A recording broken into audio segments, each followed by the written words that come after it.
हरे कृष्णा, राधे राधे। स्वागत है आपका अपने चैनल कन्हैया स्टोरी में। पूजा आराधना दो प्रकार से की जाती है। इसमें आपके मन के भाव का सबसे ज्यादा महत्व होता है। अगर आप निस्वार्थ भाव से केवल भगवान की भक्ति करते हैं, उनको सिर्फ प्रेम देना चाहते हैं, उनसे कोई लेन देन नहीं करते हैं, सिर्फ उनको प्रेम देना चाहते हैं, तो उस पूजा के लिए आपके कोई नियम मायने नहीं रखते हैं। अगर इस पूजा के दौरान आपसे कोई गलती भी हो जाती है तो वह अपराध नहीं माना जाता है और उसे तुरंत क्षमा भी कर दिया जाता है। लेकिन अगर आप किसी मनोकामना पूर्ति के लिए या कुछ मांगने के लिए भगवान की पूजा आराधना या मंत्र का जाप करते हैं, तो ऐसे व्यक्ति के लिए पूजा की सभी विधियों और नियमों को ध्यान में रखना बेहद जरूरी होता है। हालांकि कोई भी पूजा आराधना के दौरान विधियों या नियमों का ध्यान रखना सभी को चाहिए। जैसे कि श्री राम या श्री कृष्ण भी भगवान शिव की पूजा पूरे विधि विधान से करते थे। तो आइए जानते हैं। शास्त्र में पूजा पाठ के नियम वर्णित हैं और यह माना जाता है कि अगर आप सच्चे मन से भले ही पूजा करें, लेकिन अगर आप पूजा के नियमों का पालन नहीं करते हैं तो उस पूजा का फल आपको नहीं मिलता है। कई बार पूजा में अगर छोटी सी चूक हो जाए तो उसका श्रेय भगवान इंद्र को भी चला जाता है। तो आइए जानते हैं किन किन सावधानियों को हमें ध्यान में रखना चाहिए। वैसे तो अलग अलग पूजा साधना के अलग अलग विधि है, लेकिन दैनिक जीवन में हम जो भगवान की पूजा करते हैं उसकी एक सर्वमान्य विधि है। तो आइए जानते हैं। सबसे पहला आता है कि भगवान की पूजा उपासना अगर ब्रह्म मुहूर्त में या सूर्योदय से पहले या सूर्योदय के दौरान की जाए तो बहुत ही अच्छा होता है। इस समय उपासक भगवान से खुद को ठीक से कनेक्ट कर पाता है। कोई भी काम करने से पहले उसकी तैयारी करना बेहद जरूरी होता है। पूजा की तैयारी करने के लिए सुबह सुबह उठकर पूजा स्थान की साफ सफाई करनी चाहिए। कोशिश करें कि पूजा स्थान पर गंदगी ना हो।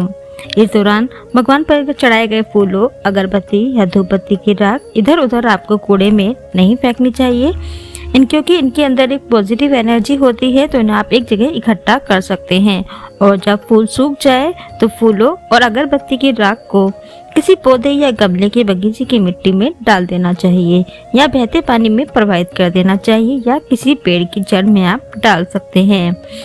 लेकिन किसी बहते पानी में प्रवाहित करने के बजाय अगर आप मिट्टी में दबा देते हैं तो वो सबसे अच्छा रहता है, क्योंकि वह खाद बन जाता है और पानी में प्रवाहित करने से जल प्रदूषण होता है। पूजा करने से पहले स्नान करना बेहद जरूरी होता है। पूजा के दौरान तन और मन का स्वच्छ रहना बेहद जरूरी होता है। अगर हमारा तन स्वच्छ होता है, साथ ही हम साफ सुथरे कपड़े पहनते हैं, तो पूजा के दौरान मन को एकाग्र करने में बहुत सहायता मिलती है। फिर भी जो लोग किसी बीमारी, स्वास्थ्य समस्या के चलते बिल्कुल नहा नहीं सकते हैं, तो उन्हें पूजा के लिए हाथ, पैर और सिर को अच्छी तरह से धो लेना चाहिए। अगला आता है कि पूजा उपासना भोजन करने से पहले की जानी चाहिए तो बहुत अच्छा होता है।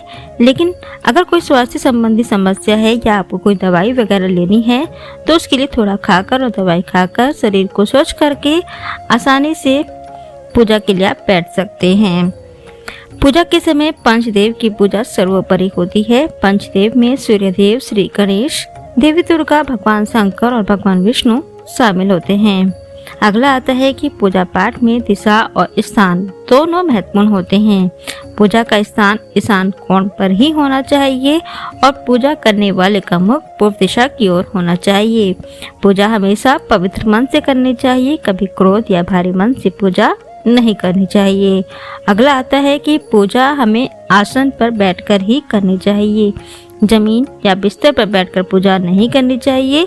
यदि उचित आसन ना हो तो आप कंबल बिछाकर भी पूजा कर सकते हैं। अगला आता है कि पूजा के दौरान अपने आराध्य के मंत्र और प्रार्थना का आप सही उच्चारण करें। देवी देवताओं और ग्रहों से संबंधित मंत्रों का जाप करते समय उचित माला का प्रयोग करना चाहिए। किसी दूसरे की माला या फिर गले में पहनी हुई माला का प्रयोग आपको नहीं करना चाहिए।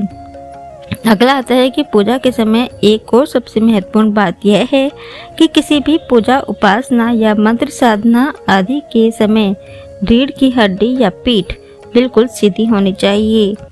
पूजा उपासना के दौरान पीठ जितनी सीधी होती है वह सबसे अच्छा होता है। इसके बाद भगवान को स्नान कराना, वस्त्र पहनाना टीका या तिलक लगाना आदि कार्य किए जाते हैं। इन सब के बाद एक दीपक जलाएं। आमतौर पर घर में दैनिक पूजा के दौरान एक मुखी दीपक जलाया जाता है। हालांकि पंचमुखी दीपक से आरती करना और भी अच्छा माना जाता है और सुगंध के लिए धूप बत्ती भी जलाई जा सकती है। लेकिन इस बात का ध्यान रखें कि बांस की बनी अगरबत्ती का इस्तेमाल आपको नहीं करना है।